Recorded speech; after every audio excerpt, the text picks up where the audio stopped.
बेटी का नाम है अनुसुईया। ये अनुसुईया महान पतिव्रता हुई। इनका जो है विवाह अत्रि नाम के ऋषि से हुआ। अनुसुईया और अत्रि के यहाँ भगवान जो है बेटे बन के आए। अनुसुईया महान पतिव्रता है। अच्छा, अनुसुईया का नाम तो सबने सुना होगा। ये अनुसुईया जी ऐसी पतिव्रता थी कि तीनों लोकों में इनके पातिव्रत की चर्चा होती थी। अनुसुईया जैसी कोई पतिव्रता नारी नहीं है। ये तो महान पति परायणा है। एक बार देव ऋषि नारद जी ने सोचा कि अनुसुईया जी की महिमा सब जगह व्याप्त होना चाहिए। नारद जी बड़े अच्छे महात्मा हैं। श्रीवास्तव जी नारद जी ने क्या किया, कैलाश पे गए। भोले बाबा तो कहीं गए थे, पार्वती जी विराजी थी और पार्वती जी ने नारद जी को देख कर प्रणाम किया। एक तो महात्मा है और पार्वती जी के गुरु जी भी हैं, क्योंकि भोले बाबा की भक्ति का उपदेश नारद जी ने ही पार्वती जी को किया है।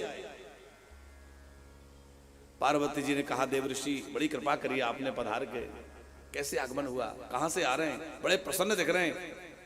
हाथ में एक लड्डू था। बोले माताजी ऐसा लड्डू आज तक मैंने चखा नहीं पाया। नहीं पता है, इस समय मैं जो है अत्रि महात्मा की कुटिया से आ रहा हूं और उनकी जो नारी हैं बड़ी पतिव्रता है। उन जैसी पतिव्रता तो तीनों लोकों में कोई है ही नहीं। पार्वती जी ने कहा, अच्छा तो क्या मुझसे भी ज्यादा बड़ी पतिव्रता है? देखो माताजी, मैं ये तो नहीं कहता छोटा बड़ा कौन है, पर हाँ इतना जानता हूं कि उनके जैसी पतिव्रता सारे संसार में कोई नहीं है। तो बात स्पष्ट हो गई ना कि आपसे बड़ी है। अच्छा, अभी तो मैं चलता हूं, बाद में फिर मिलेंगे। इतना कह के नारद जी वहां से चले गए। ब्रह्मलोक में पहुंच गए। वहां ब्रह्माणी से भी इसी तरह कहा, पर उधर जो है लक्ष्मी जी से भी कह दिया। अब भोले बाबा जैसे कैलाश पर पधारे, पार्वती जी ने कहा, सुनो जी ये अनुसुईया कौन है?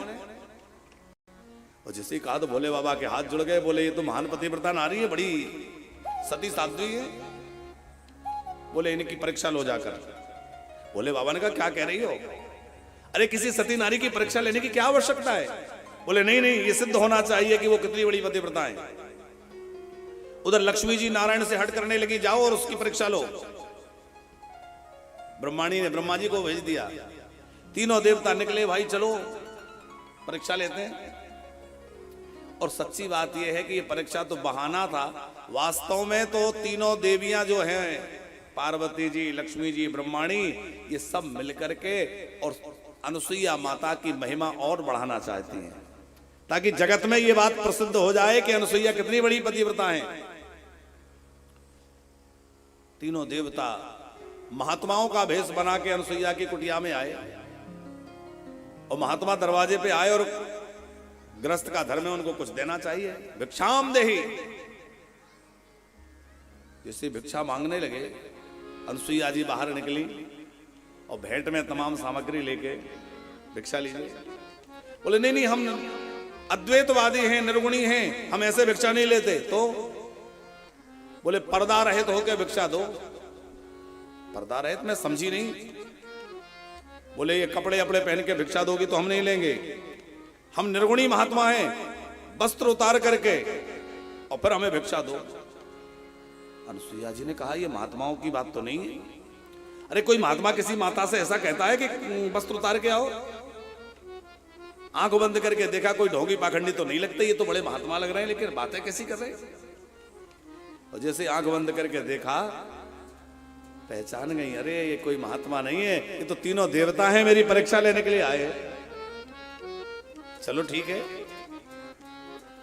अनुसुईया जी ने क्या किया, श्रीवास्तव जी हाथ में थोड़ा जल लिया, अपने पतिदेव के चरणों का स्मरण किया और वो जल का छींटा तीनों देवताओं पे लगाया। तो वो तीनों देवता जो है वो छोटे छोटे बच्चे बन गए, बिल्कुल 6-6 महीने के बच्चे। अब 6 महीने का बच्चा गोद में हो, मां कितना कपड़ा पहने हैं नहीं पहने उसका कोई फर्क पड़ता है? तीनों देवता छोटे बच्चे बन गए और रोने लगे। अनुसुईया उनको गोद में लेकर के खिलाने लगी।